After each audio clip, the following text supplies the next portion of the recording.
ಗೆಳೆಯ ಯೋಗಿ ದಿಗಿ ನಾಗ ಶಿವಣ್ಣ ಹಾಗೂ ಪ್ರಮುಖವಾಗಿ ನೀವೆಲ್ಲರೂ ತುಂಬಾ ಖುಷಿ ಆಯ್ತು ನಿಮ್ಮನ್ನೆಲ್ಲ ನೋಡಿ. ಜೊತೆಗೆ ಪ್ರಮುಖವಾಗಿ ಈ ಒಂದು trailer the rise of Ashoka, Yogi ಹೇಳ್ದಂಗೆ ಇದು ರೈಸ್ ಆಫ್ ಸತೀಶ ಆಗುತ್ತೆ ಅನ್ನೋ ಗಟ್ಟಿಯಾದ ನಂಬಿಕೆ ನನಗೆ ಟ್ರೈಲರ್ ನೋಡಿದ ತಕ್ಷಣ ಅನ್ನಿಸ್ತು, ಬಂತು. ಕಲಾವಿದರ ತಂಡಿದೆ, ಅದ್ಭುತವಾದ ಕಲಾವಿದರು, ನಮ್ಮ ವಿ ಸುರೇಶ್ ಅವರಾಗ್ಲಿ, ರವಿಶಂಕರ್ ಅವರಾಗ್ಲಿ, ನಮ್ಮ ಯಶ್ ಶೆಟ್ಟಿ, ಫ್ಯಾಬ್ಯುಲಸ್ ಡಾರ್ಲಿಂಗ್. ಈ ಒಂದು ಸಪ್ತಮಿ ಅವರು ತುಂಬಾ ಚೆನ್ನಾಗಿ ಕಾಣಿಸ್ತಾರೆ, ತುಂಬಾ ಚೆನ್ನಾಗಿ ಮಾಡಿದ್ದಾರೆ. ಅಂಡ್ ಸತೀಶನ ಹೋರಾಟ ಗಿಳಿನಾಗಿ ಒಂದು ಕಳೆದ 2-3 ವರ್ಷದಿಂದ ಅವನು ಪಟ್ಟಿರೋ ಪಾಡು ಕಷ್ಟ ಇದೆ. ಈ ಸಿನಿಮಾಗೋಸ್ಕರ ಇದು ಬಲ್ಲೆ. ಹಾಗಾಗಿ ನಾನು ಮನಸಾರೆ ಪ್ರಾರ್ಥಿಸ್ತೀನಿ ಈ ಒಂದು ಸಿನಿಮಾ ಚೆನ್ನಾಗಿ ಆಗಬೇಕು, ರೈಸ್ ಆಫ್ ಸತೀಶ ಇನ್ನು ನಾಗರೋಟ ಆಗಬೇಕು ಅಂತ. ಏನಂದ್ರೆ ಇಲ್ಲಿ ಎಲ್ಲಾ ಕಲಾವಿದರು ಇಷ್ಟು ಜನ ಇದ್ದೀವಿ, ಪ್ರತಿಯೊಬ್ಬ ಕಲಾವಿದರಿಗೂ ಒಂದು ಸಿನಿಮಾ ಗೆದ್ರು, ಒಂದು ಸಿನಿಮಾ ಸೋತ್ರು, ಮತ್ ಮಾಡೋದು ಸಿನಿಮಾನೇ, ಮತ್ತೆ ಸೆಟ್ಗೆ ಹೋಗ್ತೀವಿ, ಮತ್ತೆ ಹೊಸ ಪ್ರಯತ್ನ ಮಾಡ್ತೀವಿ. ಸೋತ್ವಿ ಅಂತ ರಿಲ್ಯಾಕ್ಸ್ ಆಗಲ್ಲ, ಗೆದ್ವಿ ಅಂತ ಸಂಭ್ರಮಿಸ್ಕೊಂಡೇ ಇರ್ಬಿಡಕ್ಕಾಗಲ್ಲ.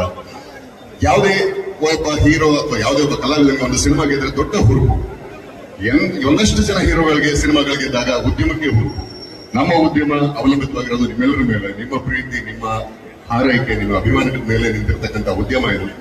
ಸೊ ಕನ್ನಡ ಸಿನಿಮಾಗಳನ್ನ ದಯವಿಟ್ಟು ಪ್ರೋತ್ಸಾಹಿಸಿ, ಎನ್ಕರೇಜ್ ಮಾಡಿ. ಯಾಕಂದ್ರೆ ನೀವು ರವಿ ಸರ್, ವಿಜಯ್ ಸರ್, ಯೋಗಿ, ದಿಗನ್, ಶಿವು, ಸತೀಶ್ ಮತ್ತೆ ವಸಿಷ್ಠ ಮತ್ತೆ ಸಪ್ತಮಿ ಅವರಿದ್ದಾರೆ. ಈ ಟ್ರೈಲರ್ ನೋಡಿದಾಗ ಗೊತ್ತಾಗುತ್ತೆ ಇದೊಬ್ಬ ಹಳ್ಳಿ ಹುಡುಗನ ಹೋರಾಟದ ಕತೆ ಅಂತ.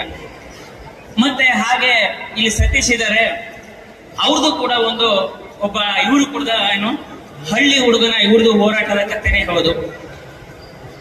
ಒಂದು ಮಂಡ್ಯದಿಂದ ಒಂದು ಹಳ್ಳಿಗೆ ಬಂದು ರಂಗಭೂಮಿ ಮಾಡಿಕೊಂಡು ಆಮೇಲೆ ಕಿರುತೆರೆಯಲ್ಲಿ ಬಂದು ಯಾವುದೋ ಸೀರಿಯಲ್ ಅಲ್ಲಿ ಸಿಕ್ಕ ಪಾತ್ರಗಳ ಸಣ್ಣ ಪಾತ್ರ ಅದನ್ನು ಮಾಡಿಕೊಂಡು ಮತ್ತೆ ಪುನಃ ಸಿನಿಮಾಗಳಲ್ಲಿ ಅಲ್ಲಿ ಬಂದ ಪಾತ್ರಗಳನ್ನ ಯಾವ್ದಾದ್ರು ಪಾತ್ರ ಆಗಿ ಅದಕ್ಕೆ ಜೀವ ತುಂಬಿ ನಂತರ ಹೀರೋ ಆಗಿ ಆಮೇಲೆ ದೊಡ್ಡ ಸಿನಿಮಾಗಳು ಮಾಡಿ ಈಗ ತಮ್ಮ ವೃತ್ತಿ ಜೀವನದ ಒಂದು ದೊಡ್ಡ ಸಿನಿಮಾದಲ್ಲಿ ಬಂದು ನಿಂತಿದ್ದಾರೆ. ಹಾಗೆ ನೋಡಿದ್ರೆ ಇದು ರೈಸ್ ಆಫ್ ಅಶೋಕ ಜೊತೆಗೆ ರೈಸ್ ಆಫ್ ಸತೀಶ್ ಕೂಡ ಆಗ್ಲಿ ಅಂತ ನಾನು ಆಶಿಸ್ತೀನಿ.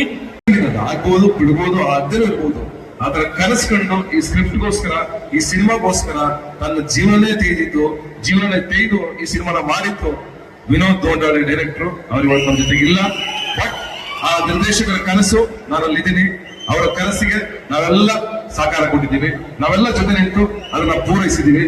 Thank you sir.